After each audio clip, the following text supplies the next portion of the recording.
దైవ మర్మములు. సహోదరుడు భక్తి సింగ్ గారి యొక్క అనుభవంలో దేవుడు ఆయనకు బయలుపరచిన దైవ మర్మములు. ఏప్రిల్ 24. కాగా దేవుడు తన ఐశ్వర్యము చొప్పున క్రీస్తు యేసునందు మహిమలో మీ ప్రతి అవసరమును తీర్చును.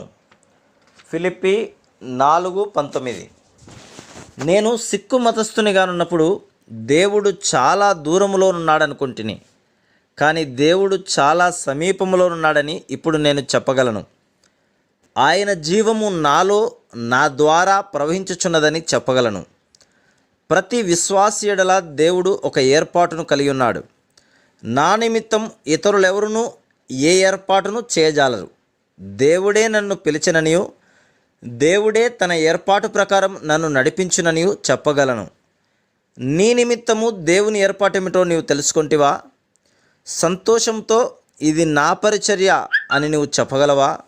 మనము అవును ప్రభువా అని మనము ఆయనకు అప్పగించుకున్నప్పుడే ఆయన మనకు తర్ఫీదు నొసగును.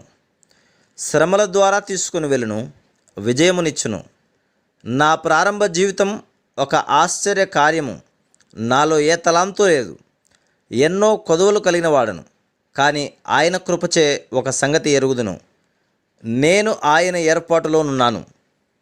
మొదటిగా మనం ఆయనను స్తుతించుట నేర్చుకొనవలను. దేవుడు నీకు వర్తమానం అనుగ్రహించిన ఎడల నీవు ఆయన నోటి బూరగా నుండవలను. ఆయన నీ యొద్ద నుండి కోరు దేనినైనను వెనుదీయక ఇవ్వవలను. ఆయన మనకు సమృద్ధిగా నిచ్చుటకు సమర్థుడు. గత 50 సంవత్సరాల అనుభవంలో దేవుడు ఏదైనా తక్కువ చేసినట్లు నేను ఎరగను. Praise lord.